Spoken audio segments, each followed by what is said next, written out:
Hi, I'm Danny Poulos from Real Estate Insiders and the elite lending team at FEMBI Mortgage. Thanks for joining us this week. We've got two great guests. First, we're going to be with Glenn Gromann. He's an attorney and real estate developer, and he is an expert in the downtown development of Boca Raton. He's going to bring us up to date on all that. And then we're going to be sitting with Tanya Rose. She's a mortgage banker who specializes in the Fannie Mae Home Path program. And that's a great real estate opportunity for people trying to buy homes with small down payments. Stay with us, and we'll be back in a minute.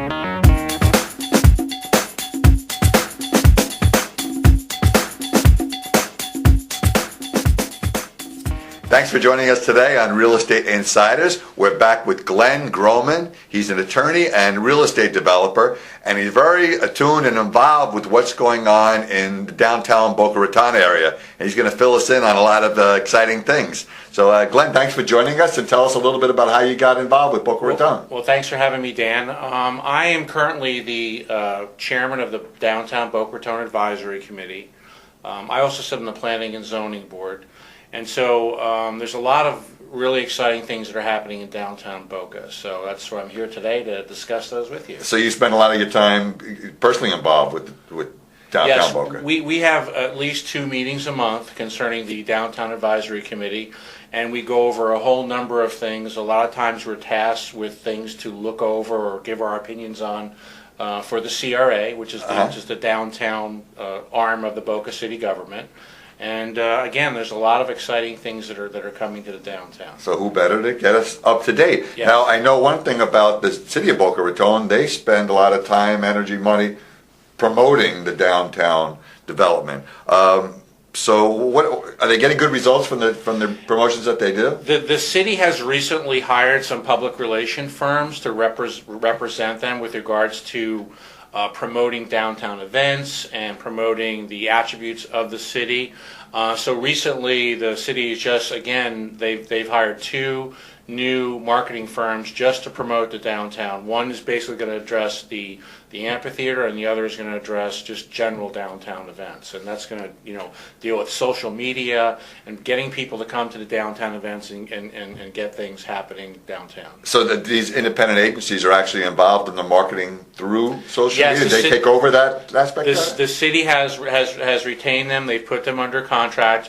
And what they're doing is they're running the social media, they're running the websites, and along with city staff, of course, but they're actually directly involved in promoting the city. And obviously they're seeing results, so they wouldn't keep going through with that, right? Well, we've had a lot of promotional success, and we have 2 annual events now that are basically about 2 years old. One is the Brazilian Beat. What's that? We have a very large indigenous Brazilian population, of which the city is very proud of. That we promote. Basically, the consulate from Brazil came up last time, and so to celebrate Brazil and Brazilian Independence Day, which is September 6th. So this September 6th, which is the Brazilian Independence Day, there'll be a Brazilian Beat Festival downtown Boca. Wait, so how many? You may know exactly how many. How many Brazilian people? Well, we had. Or in Boca. I mean, that's just news to me. No, there's a considerable portion, but to give you an idea, we had 20,000 attendees at the last Brazilian Beat event, which was last year, which was also attended by the Brazilian consulate and members of the consulate, and it was a very, very, very successful event. Well, everybody loves the music. Absolutely. We had Zumba dancers. We had, again, the consulate, explained, gave us a background on Brazil and its Independence Day. Right. Banco de Brazil appeared. They had a tent there. So it's a very, very, very happening thing. What's the date on that again? September 6th. Excellent. I won't want to miss that. I know my daughter would love it. How about, do they bring in businesses, sponsors? National sponsors, local sponsors, yes, to help out with these things? What we've done in the past with events and then through the marketing companies, that we have sponsors for these various city-sponsored events, which means that the sponsors put up monies to promote and pay the expense of these various events. And what we're looking to do, and again, there's a recent article in the Sun Sentinel where I was quoted, but we're really looking for some national sponsors because we think that Boca Raton, being an international destination, could definitely get some national sponsors like a Mercedes-Benz of North America or a Ferrari of North America to actually underwrite a city-sponsored event. Is that something also that these independent marketing firms get involved with? Yes, they're the ones who are actually in direct contact with the sponsors, and they work out all the logistical details. Awesome. Well, tell me, you mentioned to me earlier about this Meet Me on the Promenade. What's that all about? That is the annual city event to celebrate the downtown.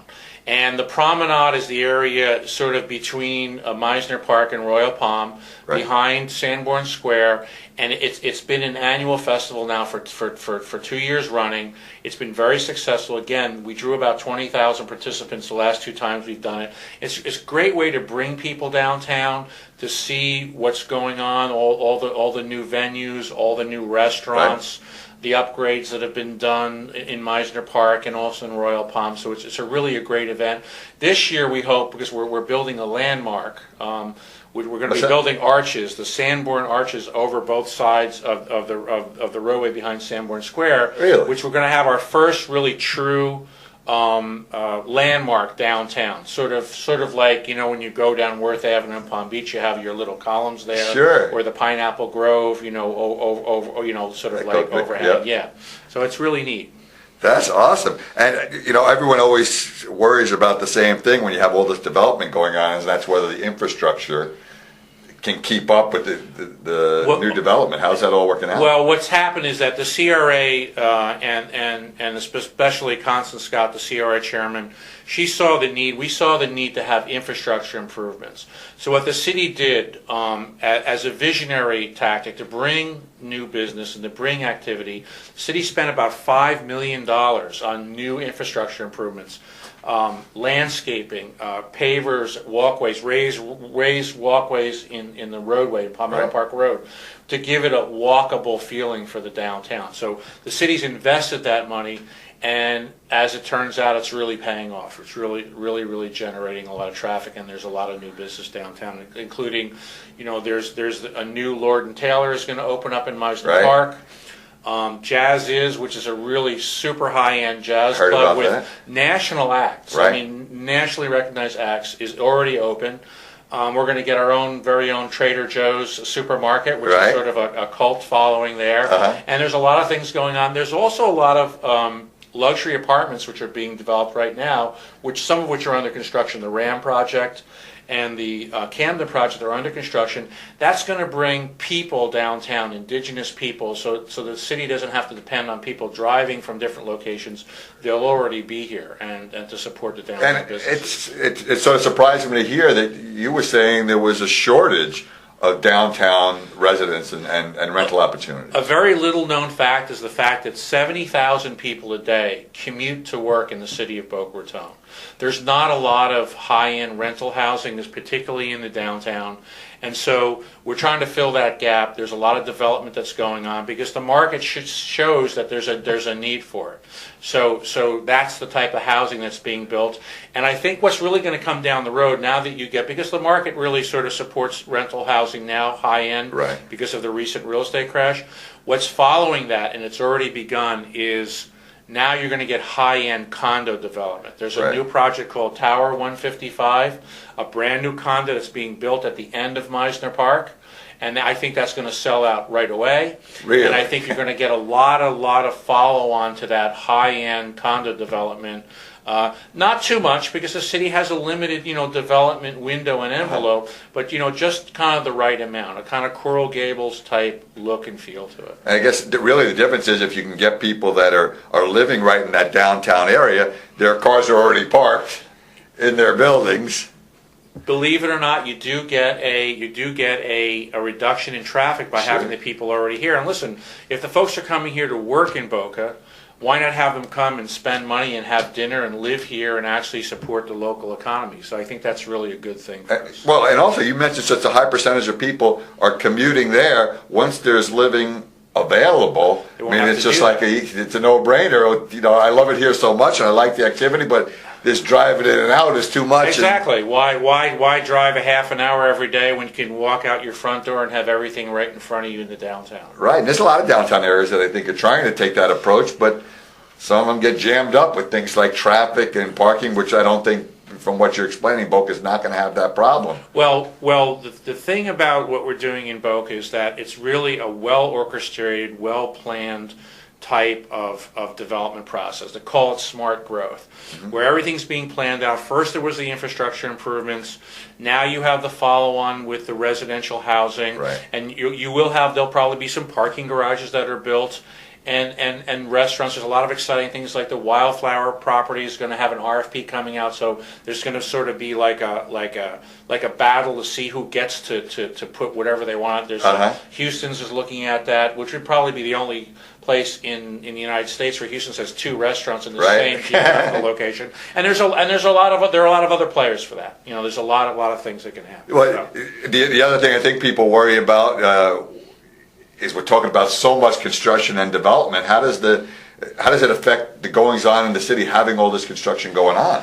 There's a lot of well-planned things that are done with construction. Things are phased. So, for example, with the RAM project, they're going to build the apartments first, and then they're going to build a parking garage second, and then integrate them together when they open. Things of that nature.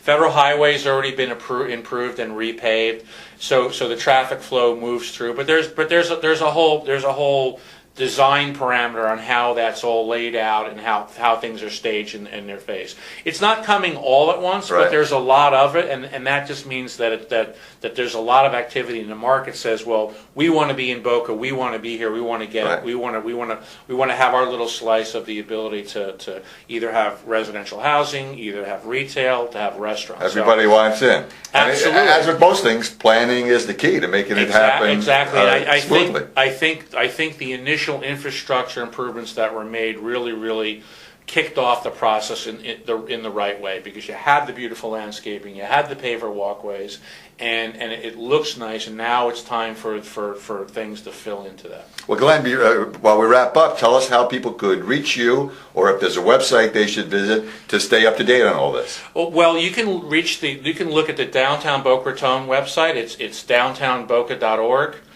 You can also get there from the city's website. And as far as, I'm a real estate developer. I'm also an attorney. My company is Center Realty Associates, so it's www.center-realty.com.